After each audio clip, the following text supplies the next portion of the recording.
Momo. Primera parte. Momo y sus amigos. Una ciudad grande y una niña pequeña. En los viejos tiempos, cuando los hombres hablaban todavía muchas otras lenguas, ya había en los países ciudades grandes y suntuosas. Se alzaban allí los palacios de reyes y emperadores. Había en ellas calles anchas, callejas estrechas y callejuelas intrincadas, magníficos templos con estatuas de oro y mármol dedicadas a los dioses.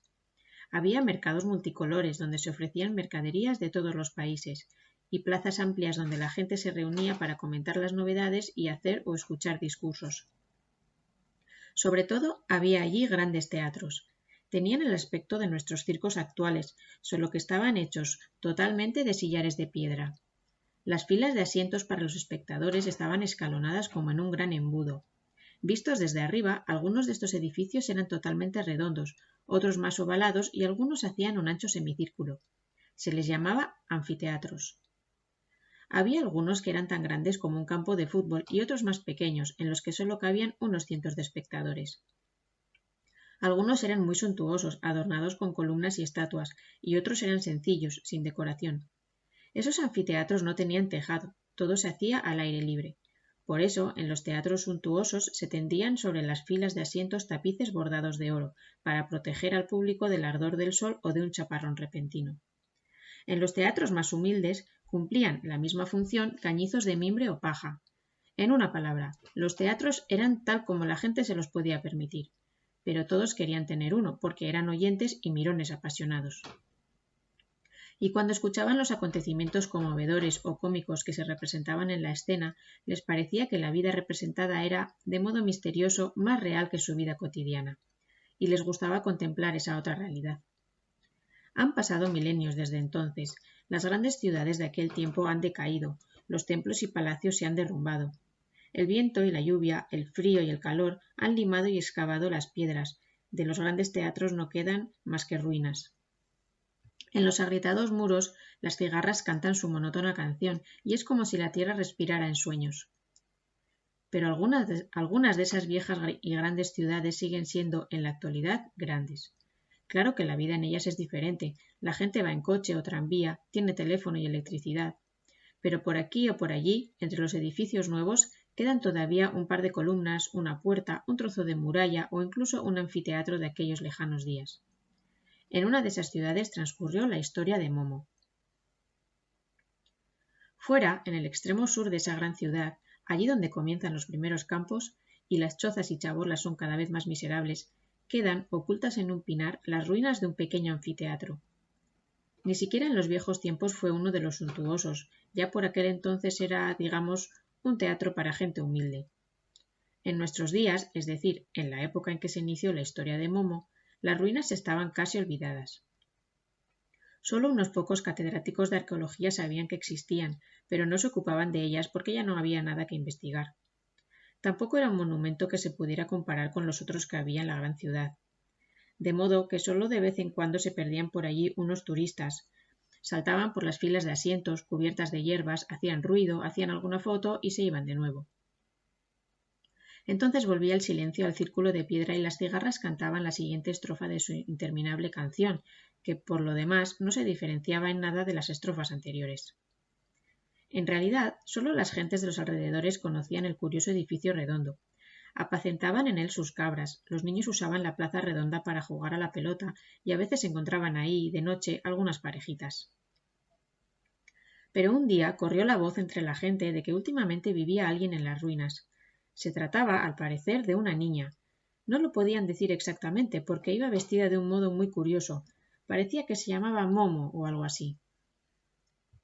El aspecto externo de Momo ciertamente era un tanto desusado y acaso podía asustar algo a la gente que da mucha importancia al aseo y al orden. Era pequeña y bastante flaca, de modo que ni con la mejor voluntad se podía decir si tenía 8 años solo o ya tenía 12. Tenía el pelo muy ensortijado, negro como la pez, y con todo el aspecto de no haberse enfrentado jamás a un peine o unas tijeras. Tenía unos ojos grandes, muy hermosos y también negros como la pez, y unos pies del mismo color, pues casi siempre iba descalza. Solo en invierno llevaba zapatos de vez en cuando, pero solían ser diferentes, descabalados, y además le quedaban demasiado grandes.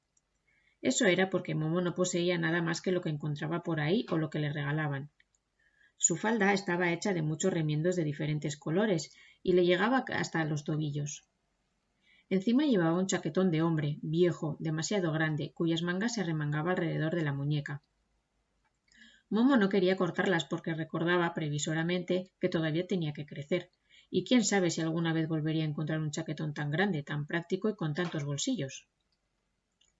Debajo del escenario de las ruinas, cubierto de hierba, había unas cámaras medio derruidas, a las que se podía llegar por un agujero en la pared. Allí se había instalado Momo como en su casa.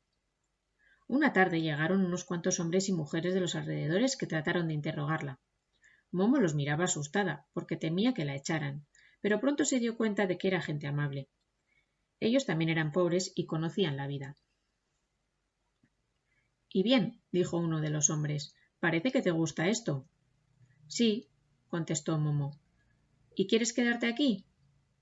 —Sí, si puedo. —¿Pero no te espera nadie? —No. Quiero decir, ¿no tienes que volver a casa? —Esta es mi casa. ¿De dónde vienes, pequeña? Momo hizo con la mano un movimiento indefinido, señalando algún lugar cualquiera a lo lejos. —¿Y quiénes son tus padres? —siguió preguntando el hombre. La niña lo miró perpleja, también a los demás, y se encogió un poco de hombros. La gente se miró y suspiró. —No tengas miedo —siguió el hombre—, no queremos echarte, queremos ayudarte. Momo asintió muda, no del todo convencida. —Dices que te llamas Momo, ¿no es así? —Sí. —Es un nombre bonito, pero no lo he oído nunca. ¿Quién te ha llamado así? —Yo —dijo Momo. —¿Tú misma te has llamado así? —Sí. ¿Y cuándo naciste? Momo pensó un rato y dijo por fin: —Por lo que puedo recordar, siempre he existido. —¿Es que no tienes ninguna tía, ningún tío, ninguna abuela, ni familia con quien puedas ir? Momo miró al hombre y calló un rato. Al fin murmuró: —Esta es mi casa. —Bien, bien —dijo el hombre—, pero todavía eres una niña. ¿Cuántos años tienes? 100 —dijo Momo como dudosa. La gente se rió, pues lo consideraba un chiste. —Bueno, en serio, ¿cuántos años tienes? 102 —contestó Momo, un poco más dudosa todavía. La gente tardó un poco en darse cuenta de que la niña solo conocía un par de números que había oído por ahí, pero que no significaban nada porque nadie le había enseñado a contar. —Escucha —dijo el hombre, después de haber consultado con los demás—, ¿te parece bien que le digamos a la policía que estás aquí? Entonces te llevarían a un hospicio, donde tendrías comida y una cama y donde podrías aprender a contar y a leer y a escribir y muchas cosas más. ¿Qué te parece, No —murmuró—, no quiero ir allí. Ya estuve allí una vez. También había otros niños. Había rejas en las ventanas, había azotes cada día y muy injustos. Entonces de noche escalé la pared y me fui. No quiero volver allí. Lo entiendo —dijo un hombre viejo, y asintió. Y los demás también lo entendían, y asintieron. Está bien —dijo una mujer—, pero todavía eres muy pequeña. Alguien ha de cuidar de ti. Yo —contestó Momo aliviada. ¿Ya sabes hacerlo? —preguntó la mujer. Momo calló un rato y dijo en voz baja: No necesito mucho. La gente volvió a intercambiar miradas, a suspirar y a asentir. ¿Sabes, Momo? —volvió a tomar la palabra el hombre que había hablado primero—. Creemos que quizá podrías quedarte con alguno de nosotros. Es verdad que todos tenemos poco sitio y la mayor parte ya tenemos un montón de niños que alimentar, pero por eso creemos que uno más no importa. ¿Qué te parece eso, Gracias —dijo Momo, y sonrió por primera vez—. Muchas gracias. Pero ¿por qué no me dejáis vivir aquí? La gente estuvo discutiendo mucho rato y al final estuvo de acuerdo. Porque aquí, pensaban, Momo podía vivir igual de bien que con cualquiera de ellos y todos juntos cuidarían de ella, porque de todos modos sería mucho más fácil hacerlo todos juntos que uno solo. Empezaron enseguida, limpiaron y arreglaron la cámara medio derruida en la que vivía Momo todo lo bien que pudieron. Uno de ellos, que era albañil, construyó incluso un pequeño hogar. También encontraron un tubo de chimenea oxidado. Un viejo carpintero construyó con unas cajas una mesa y 2 sillas. Por fin, las mujeres trajeron una vieja cama de hierro fuera de uso, con adornos de madera, un colchón que solo estaba un poco roto y 2 mantas. La cueva de piedra debajo del escenario se había convertido en una acogedora habitación. El albañil, que tenía aptitudes artísticas, pintó un bonito cuadro de flores en la pared. Incluso pintó el marco y el clavo del que colgaba el cuadro. Entonces vinieron los niños y los mayores y trajeron la comida que les sobraba. Uno un pedacito de queso, el otro un pedazo de pan, el tercero un poco de fruta y así los demás. Y como eran muchos niños, se reunió esa noche en el anfiteatro un nutrido grupo e hicieron una pequeña fiesta en honor de la instalación de Momo. Fue una fiesta muy divertida, como solo sabe celebrarlas la gente modesta. Así comenzó la amistad entre la pequeña Momo y la gente de los alrededores.